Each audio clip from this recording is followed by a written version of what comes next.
All right, welcome to TYT Interviews. Today we've got a great guest for you guys. James Barth is the Lowder Eminent Scholar in Finance at Auburn University. He's also the Senior Finance Fellow at the Milken Institute. He was an appointee of President Ronald Reagan and George H.W. Bush, Chief Economist of the Office of Thrift Supervision, and previously the Federal Home Loan Bank Board. So obviously he's got a great deal of expertise. And one of his recent books was Rethinking Bank Regulation Till Angels Govern. And I want to talk to him about an article he wrote, Let's Make Financial Regulation Work for Us, and where he had some very interesting ideas. Welcome to the Young Turks, Professor Barth. Thank you, Cenk. It's a pleasure to be with you. Great to have you here. So first, let's go back in time a little bit, because it's going to inform our conversation about what to do next. As to what happened before 2008. Now, there's a lot of theories as to the main cause of the crisis. What's your take on it? My take, basically, is that the regulatory authorities failed, and I'd say somewhat miserably, when it came to actually regulating and supervising our banking institutions. I think the regulatory authorities did lots of things that actually set the stage for the financial crisis. I think that's an overlooked fact. It turns out once we got into the crisis, and particularly in September 2008, there wasn't much that could have been done.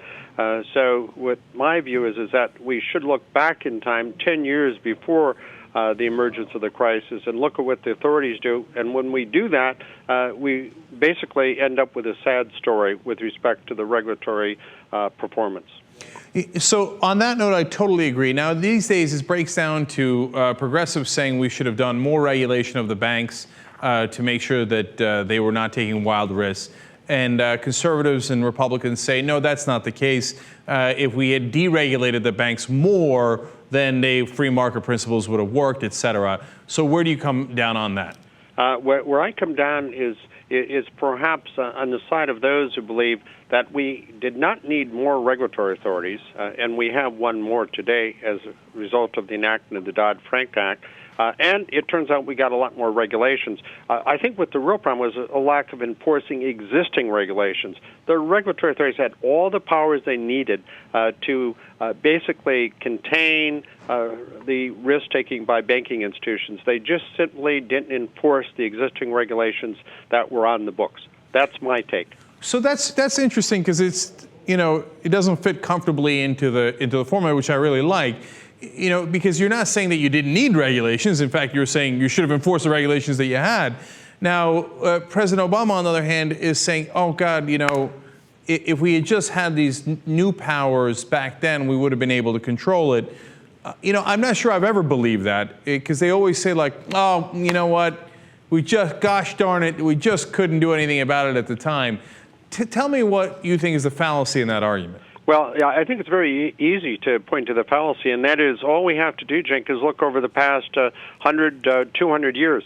Every time we've had a financial crisis in this country, here in the United States, the Congress and the President always do one thing, and what that one thing is, they enact a new law that adds more regulatory authorities and more regulations over the banking system. And when they enact that law, they basically use two words. They say, with this new law, never again will we have a financial crisis or banking crisis. About 20 years later, we have another crisis. Indeed, all these laws come after a crisis. They're not enacted to prevent a crisis. And yet we find over time we've had more frequent financial and banking crises, and they've become more severe. Witness the most recent one. Right. But, there was a time where regulations did work, whether it was Glass-Steagall or others that separated out the investment banks and the depositors' money, et cetera, from 1945, correct me if I'm wrong here, to 1975, and even past that. You can argue actually all the way into the 1980s that we had a fairly stable banking industry. So perhaps some of those regulations did, in fact, work. Well, it turns out what did work is obviously to establish a federal deposit insurance, because depositors, insured depositors, have lost no money.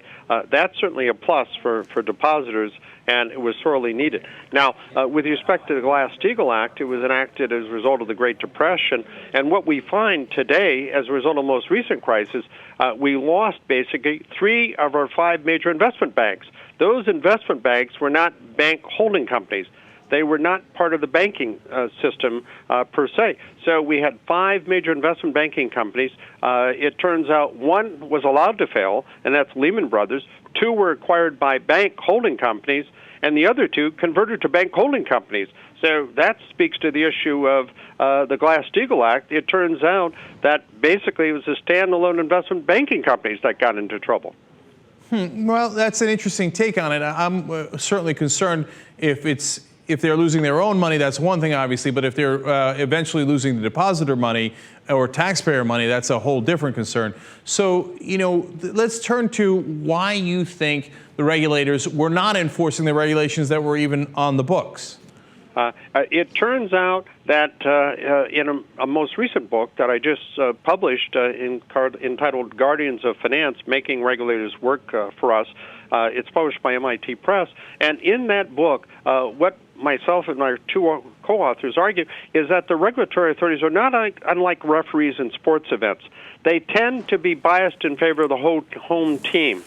There's been studies showing, indeed, referees in all the major sports events basically tend to be biased in favor of the home team. In our view, the regulatory authorities' home team is the institutions are actually regulating. So they tend to be biased in doing things in their favor. So it's not unlike, not that we're arguing that we don't need regulation or regulators are evil, but they tend to be biased. So what we propose doing is just like you have instant replay in sports events, it tends to reduce the bias. We believe we need instant replay with respect to the regulatory authorities. We need a group of experts, basically, who look at what the regulators are doing and basically provide that instant replay and report to the public. We don't think the regulators are doing their job. That's interesting. Why do you think that they have that bias in favor of the bankers? Because they commingle with them? Because that's the community that they're in? If you look at basically the record of the Federal Reserve in recent years, you find the public meetings, in which the public goes and meets with Federal Reserve Board officials, the number of such meetings has declined, whereas the number of meetings with the leaders of the big financial institutions has actually increased. So they tend to spend more time, not with ordinary taxpayers, but more time with the heads of the institutions that they're actually regulating. And that may induce a bias when it comes to taking strong enforcement actions, being somewhat concerned that perhaps they're going to be making mistakes rather than basically enacting the laws and regulations as they exist. So on that note, I agree with you 100%. So is the answer to that, you're saying it's too hard to unmingle them. You have this thing called a sentinel, which sounds kind of badass. What is it and what does it do? It basically comes from writings of James Madison, our 4th president here in the United States. It turns out what it does is it puts together a group of experts, not unlike you have experts in the Inspector General's offices of government agencies, but they look at after the fact at what happened at some of the agencies. We're talking about having a group of experts, accounting expertise, financial expertise, other sorts of expertise, in which what they do is they get information from the regulatory authorities, all of them, and basically assess that information and point out that perhaps the regulatory authorities should take stronger enforcement action. Things are starting to get out of hand, and they report to the public. But by having no regulatory authority, they don't get close to the institutions that are actually being regulated. Here's what I'm afraid of. I know that you discussed this in the article, but one of the issues, of course, is that the regulators who wind up getting hired at incredibly, lucrative salaries by the banking industry later, and that might have a bias effect as well. I know you don't think that's as relevant, but couldn't they just hire the Sentinel too? And wouldn't the Sentinel then have, this enormous incentive to play ball? That is always possible, like most things are possible. But what we believe, you're going to get people who want to do a job, have no regulatory authority, just as we have inspectors generals that blow the whistle occasionally on bad things being done at government agencies. You have academics out there in the community who basically point out real estate markets are overheating. Something should be done. Nobody pays attention unless you have an official agency in which these people are working. And I believe there are people who are going to be basically, not unlike people who blow the whistle now and then, they're going to point out bad things in their view that are being done by the regulatory authorities, and the regulatory authorities can debate them over it. But it'll be a public debate, and these individuals will be acting in the public interest, not necessarily in the interest of the institutions being regulated.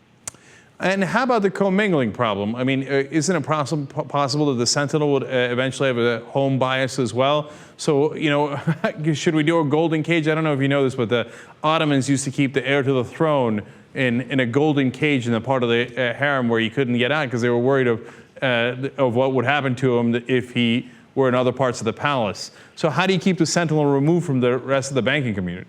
By basically eliminating the revolving door. The people who go work there can't go work at the financial institutions that they're involved with for a lengthy period of time. So you give them a long enough period of time, you pay the market wages, and they have no incentive to basically leave in a short period of time because they're paid basically comparable salaries to what they had earn at the institutions being regulated, and they can't go work with them for a long period of time. Do you know that every president of the Federal Reserve Bank of New York, except the first one, basically came from the industries being regulated and returned the industries being regulated? The revolving door is really a spinning door in Washington. Yeah, there's no question about that. I would ban anybody at the SEC from working at the banks for 10 years. If we do the Sentinel, which I like, I would say they can never work in the banking industry. And say, if you know what, you don't want that, then don't take the job. I mean, this is a really important public position, and we need someone who is above reproach here in that position. So yeah, especially people at the top of these agencies, and they're the ones we're talking about that ultimately have to make the tough decisions, but they should also be making the right decisions, which is to enforce existing laws and regulations. It's simply not enough to say with Dodd-Frank we need more regulations. We need more regulators. Now with J.P. Morgan Chase, there are some saying, see, we need more regulations. But so let's return to that topic because I think it's interesting. So, you know, there are some regulations that we lifted. I thought the Commodity Futures Modernization Act honestly was a disaster. In 2004, we basically lifted the amount of money that they could leverage at the bank so they could leverage even more. I thought that was a disaster. Do you think that those were also proximate causes, or do you think that that wasn't an issue at all in the 08 collapse? No, I agree with you, Cenk. It turns out that was a part of the problem. If you let institutions leverage, if you let institutions basically take out insurance in the form of credit default swaps and basically then hold less capital, obviously it gives them an opportunity to grow bigger and engage in riskier activities. But this was all done effectively with the blessing of the regulatory authorities. So finally, let's turn to the future, right? Because I think we have this Achilles heel in capitalism, unfortunately, where the executives of the corporations are not beholden necessarily to their shareholders. They pack the boards, et cetera, and their incentive is to make as much money as possible in the short term, which doesn't necessarily match the shareholders' incentives, let alone the taxpayers, et cetera, right? So I'm afraid that as long as those guys at J.P. Morgan, for example, the woman who just left as chief investment officer, she made nearly $30 million in the last 2 years. If she gets to keep that money, who cares that J.P. Morgan lost $2 or $3 billion? I mean, I would take that risk for $30 million over 2 years, for myself. So my question is, have we fixed the system in any demonstrable way that addresses that issue so that we won't have a problem going forward, or do we have the same set of problems that we've been talking about here going into the future? I don't think that we've solved the problem. I don't think we've solved the too big to fail problem. I don't think we've solved the compensation problem. As you pointed out, many people would say, I would be happy to work for half of what some of these people earn, and I too can cause losses at these banking institutions.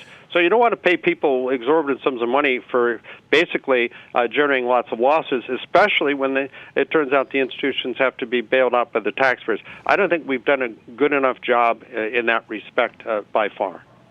All right, and then I guess finally, I always like to end on this, Armageddon kind of thing. I believe that we're going to have a financial collapse like the world's never seen, just because I don't believe we have fixed the system. And if you give people the incentive to take incredible gambles, I mean, in your piece, you talk about how, the insurance industry for these has gone up from 1 trillion to 60 trillion, or it did from 2001 to 2007 for basically these gambles, right, that they're taking.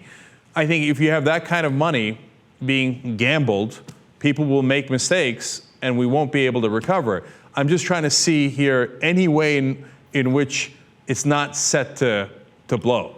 Yeah, the problem is I like to be a bit of an optimist rather than go through life being a pessimist, always seeing the likelihood we're going to go over a financial cliff in the next week or so. I think right now the financial system is far healthier than it was obviously just a few years ago. But I think we still haven't done a sufficient amount to rein in the regulatory authorities. After all, the Federal Reserve was asked to disclose by news media basically what money it had provided to which institutions as a result of all the bailouts. And the Federal Reserve refused. Ultimately, the issue went to federal district courts and ultimately the Supreme Court. And the Federal Reserve said it couldn't release that information because it'd be harmful to the public. See, that's why I say we call for a sentinel. The Federal Reserve isn't forthcoming enough. It's somewhat of a secretive agency with all the expertise inside. So if it makes mistakes, it turns out we all suffer. It isn't just the people at the Federal Reserve. So I think that's why we have to do much more to help the public become better informed, to impose more discipline on the regulatory authorities. All right. Well, I would be more optimistic, too, if we had a bunch of these sentinels floating around. We don't now, but it's an interesting idea, and one I'm glad we discussed with you. Professor James Barth, thank you so much for joining us on The Young Turks. Thank you, Cenk. It's been a pleasure. All right.